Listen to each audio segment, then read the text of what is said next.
ভাই পড়ে গেলে কি হবে?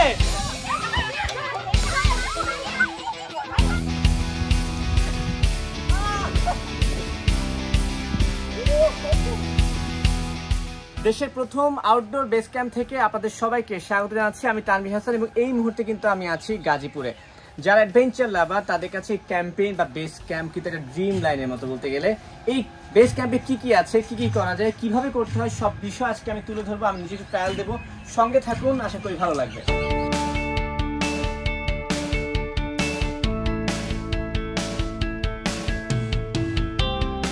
বেস ক্যাম্প বলতে আসলে আপনারা এখানে কি কি বোঝাচ্ছেন? বেস ক্যাম্প আসলে first outdoor activity camp in Bangladesh. আমরা চাই সবাইকে কমফোর্ট জোন থেকে বের করে আনতে, কমফোর্ট জোন থেকে বের করে এনে হচ্ছে চ্যালেঞ্জের মুখোমুখি করি। আমাদের কিছু অবস্ট্রাগল কোর্স আছে, আউটফিল্ডের কিছু কোর অ্যাক্টিভিটি আছে, অন্ট্রি অ্যাক্টিভিটি। এইগুলো হচ্ছে সারাদিন অনেকগুলো গেস্ট বা টিম ওয়াইজ টিম বিল্ডিং করে আমরা আমাদের সারাদিন হচ্ছে ট্রেনার থাকে, ট্রেনার ইনস্ট্রাকশন দিয়ে অ্যাক্টিভিটি করায়। দিন শেষে একটা বেস ক্যাম্পার বের করি ওখানে। তো ওইদিকে যাওয়ার আগে আমাদের একটা নিয়ম আছে, যেমন হচ্ছে আমরা গেস্ট রিসিভ করে ওয়েলকামিংটা করি। আমাদের এখানে বানানো ওয়েলকাম ড্রিঙ্কস, জিরা পানি। ঠিক আছে, আমরা তাহলে খেতে খেতে আগে নাকি? ওকে, ঠিক আছে, চলুন।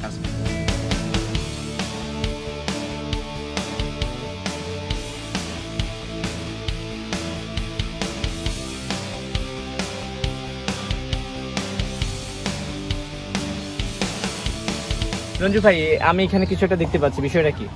এটা হচ্ছে আমাদের আউটফিল্ড অ্যাক্টিভিটি। তো হচ্ছে এটা আমাদের অনেকগুলো অবস্ট্রাগল কোর্স দিয়ে সাজানো। যেমন স্টার্টিং পয়েন্টে দেখেন tyre pass, spider net, monkey pass, তারপরে হচ্ছে এই পাশে ক্রলিং, করে চ্যালেঞ্জটা শেষ করতে হয়, তাই তো? কার্বোনেট, ব্যালেন্স বার, তারপরে এসে হচ্ছে টাইগার পাস। এখানে আসলে টাইগার পাসে এসে এন্ডিং।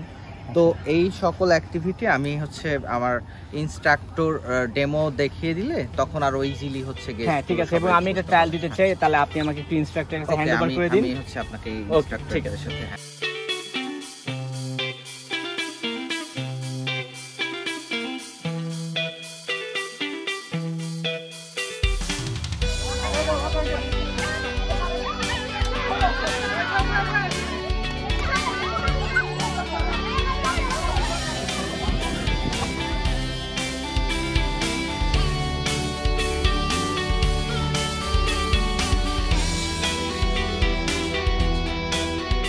আমাদের চারটা জিনিস সেফটি, সেটা হলো কি হেলমেট, গ্লাভস, বডি হার্নেস এবং শুজ বা স্নিকার্সটা আমাদের এই অ্যাক্টিভিটির জন্য লাগবে।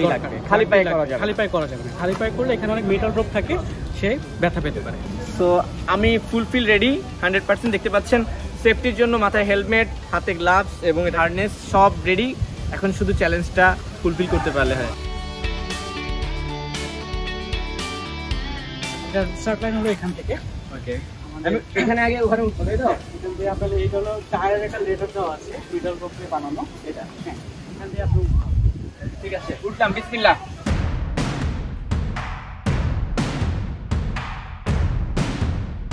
বডি হার্নেসের যে হোয়াইট রোপটা থাকে এটা আমরা বডির পিছনে দিয়ে দিই।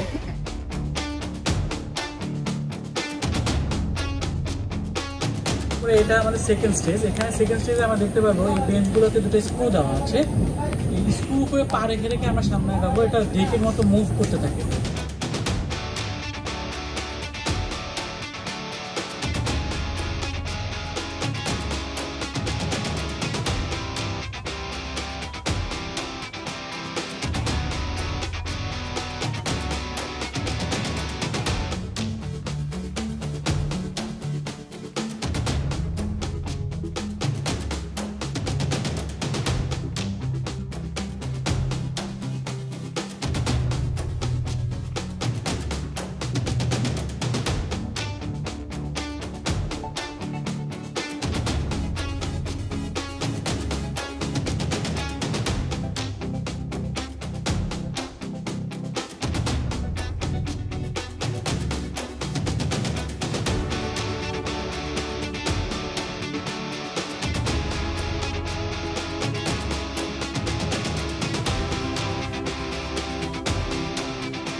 উডের লকগুলো দেওয়া আছে, লকের উপরে পা রেখে রেখে সামনে আগাবো আমরা। এইটার উপরে হ্যাঁ,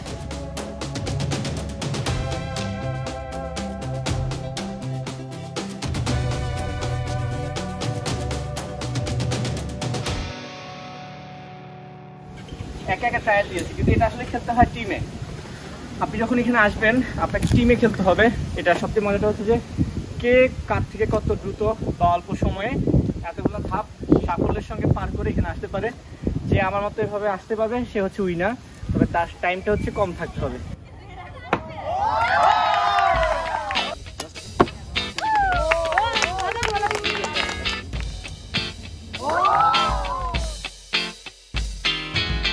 বেস ক্যাম্পে এসে আমি এই মুহূর্তে মনে হয় আরেকটা কঠিন চ্যালেঞ্জের মুখোমুখি হতে যাচ্ছি। আই থিঙ্ক সো এটাও আমাদের একটা মেজর অ্যাক্টিভিটি, এটাকে আমাকে আউটফিল্ড অ্যাক্টিভিটিস বলে। ঠিক আছে, আমি যাচ্ছি। এগুলো অনেকগুলোই সহজ, কিন্তু ওইটা অনেক কঠিন। আই থিঙ্ক সো আমি একটু ট্রায়াল দিই। ওকে, এবং একটু বলে রাখি দর্শকদেরকে, এটা আসলে একা থেকে 3-4 জনে হলে 2 জন করে খেলা যায়। মূল ব্যাপারটা হচ্ছে যে কে কার আগে কত অল্প সময় এটা পার করতে পারে। তো আমি একটু ট্রায়াল দিই, যেহেতু আমি একা, তো ফার্স্ট আমিই হবো।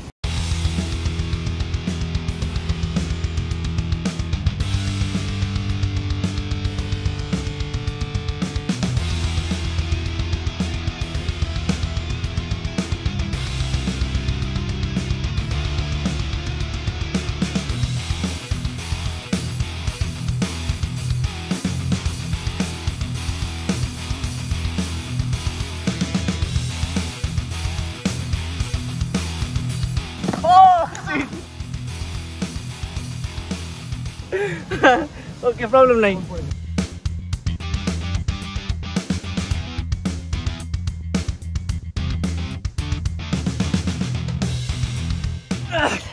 এটা অনেক কঠিন ছিল চশমাটা।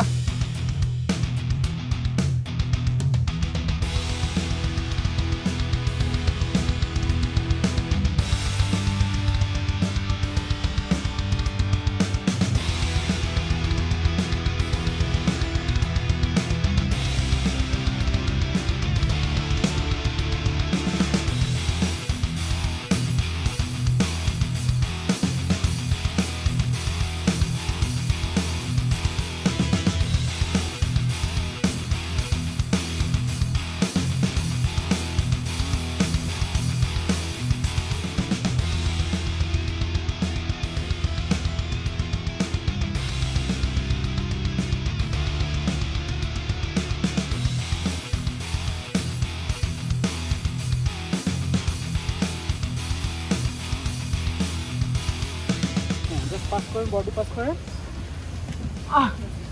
নাইস জব তামিম ভাই। এটাতে অনেক এনার্জি লাগে ভাই, বিশেষ করে এটাকে কি বলে, মাঙ্কি পাস। ওইটা হচ্ছে আসলে আমার মতো যারা না বুঝে ধরবে তাদের খবর হয়ে যাবে। বাট চ্যালেঞ্জিং জব তো, আসলে বেস ক্যাম্প মানে চ্যালেঞ্জ। সো যারা চ্যালেঞ্জ নিতে চান বা পছন্দ করেন তারা এটা ট্রাই করে দেখতে পারেন।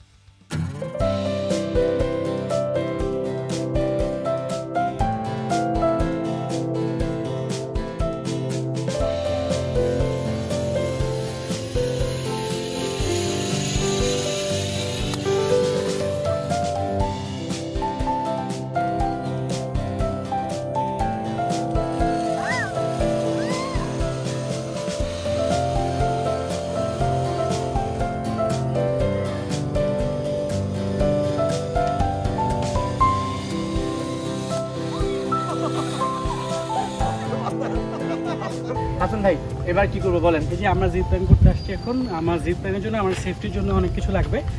সেটা হলো, এটা হলো আমাদের বডি হার্নেস। ওকে, এটা পড়তে হবে তাই তো? আপনাকে আমি পড়াই দিচ্ছি।